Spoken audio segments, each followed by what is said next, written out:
More issues arise with the Disney Disability Access Service, also known as the DAS Pass, and the USA Track and Field hosts the championships for outdoor track and field and the Paralympic track together for the first time this upcoming summer 2025. This and more on this episode of the Disability News Report.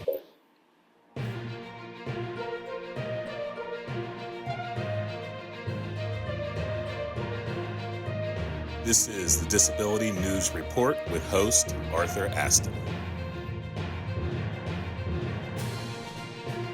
A class action lawsuit was recently filed against Disney Parks and Resorts, claiming that the company's DAS Pass does not meet the needs of those with physical disabilities. The lawsuit alleges that practices systemically discriminate against individuals with physical disabilities and violate their rights to equal access, privacy, and dignity. But Disney claims that these claims are without merit. Guests approved for the Disney DAS Pass do not get to skip to the front of the line. They must wait until the designated time to ride. Their wait time will be the same as if they were waiting in a standby line. However, they do not have to wait in that line. They can enjoy other parts of the park and return at their designated time to ride. Disney states that their DAS Pass is designed for those who, due to a developmental disability like autism or something similar, are unable to wait in a conventional queue for an extended period of time. This term, developmental disability, was recently added to the definition last year. The previous description said that the DAS Pass was for guests who have difficulty tolerating extended waits in a conventional queue environment due to disability. This recent lawsuit was filed by Tricia Malone of San Diego. She filed the lawsuit because she applied for a DAS Pass but got denied, although she has a physical disability. She was told that she does not meet the eligibility criteria. Disney Parks and Resorts and Inspire Health Alliance, LLC, are listed as defendants in the lawsuit. Inspire is a company that screens guests who apply for the DAS Pass. This screening process includes an interview with the applicants to inquire as to why they need the DAS Pass. Ms. Malone states in her lawsuit that Disney must provide an equal opportunity for all individuals whose disabilities prevent them from using conventional queues, regardless of whether their disabilities are developmental, physical, or otherwise. This lawsuit is asking Disney to certify that those who have been denied DAS Passes based on physical disability would be issued DAS Passes. This suit also requires that Disney remove the wording that says to qualify for a DAS Pass, you must have a developmental disability. In response to the lawsuit, Disney issued the following statement to USA Today that says, in part, Disney is committed to providing a great experience for all who visit our theme parks, and particularly our guests with disabilities who may require special accommodations. While Disney does provide other options for those with physical disabilities, including attraction queue re-entry or meet-up, rider switch, and location return times for guests with mobility devices or other physical needs that can't be accommodated in older, non-wheelchair accessible attraction queues.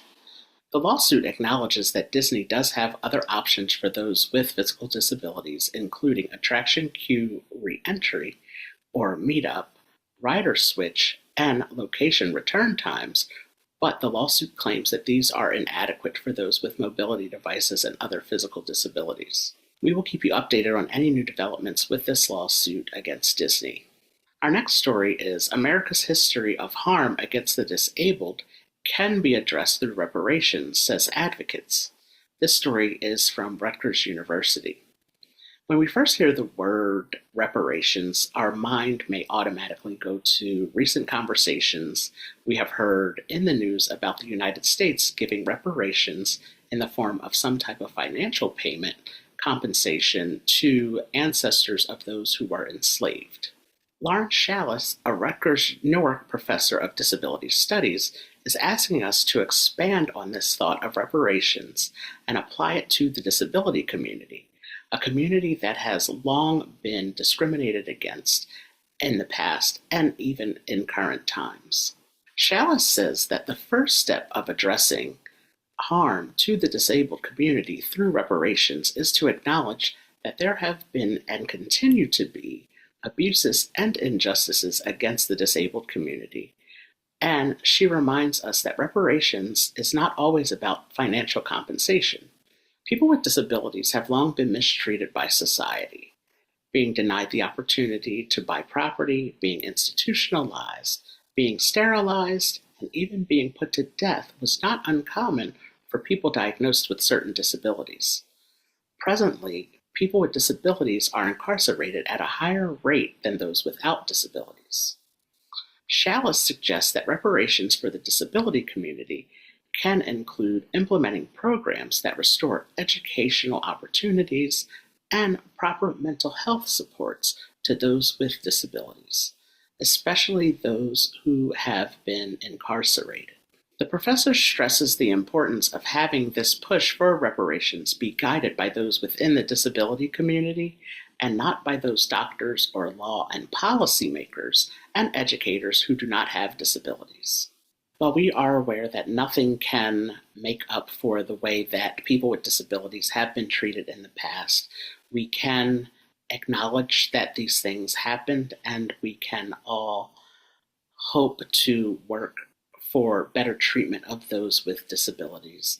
And we hope that this is a story that keeps getting talked about and that some changes can be made in a positive direction to improve the way that those of us who live with disabilities are treated by society. Our next story is Unfair Punishments: How School Discipline Disproportionately Targets Students with Disabilities.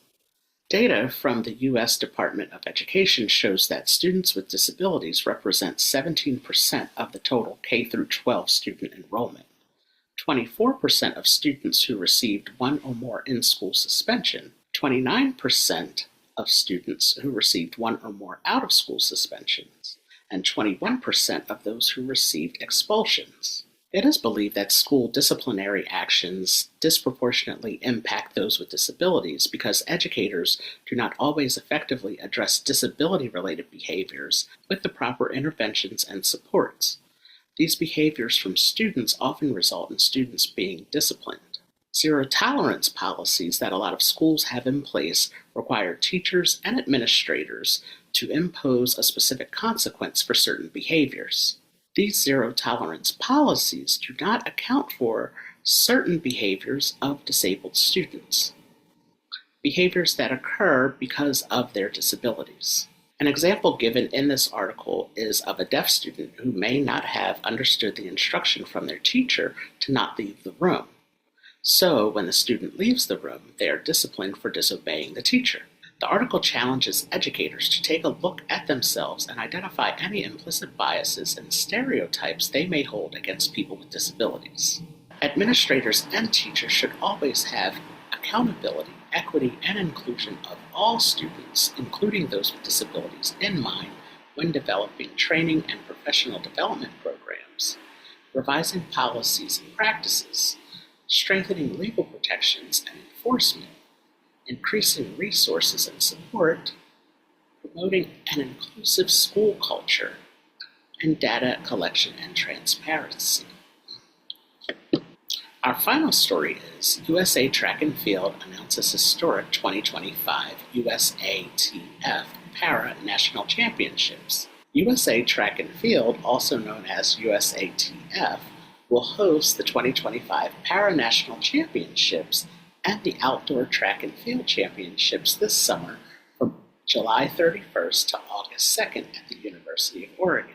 This three-day competition will also serve as the team selection event for the 2025 Para Athletics World Championships set for Delhi, India in September 2025. The Paralympic Track and Field program transitioned to USATF last month, and this is the first event since that transition. This event will also mark one of the few times where disabled and non-disabled athletes compete together. This is so exciting to hear that they are holding this combined event together where people are able to come and see this take place in Oregon this summer. We are looking forward to the results of these championship events. We will be reporting on this in a future episode of the Disability News Report. We thank you for watching this episode of the Disability News Report. Stay tuned for more disability news coming up soon.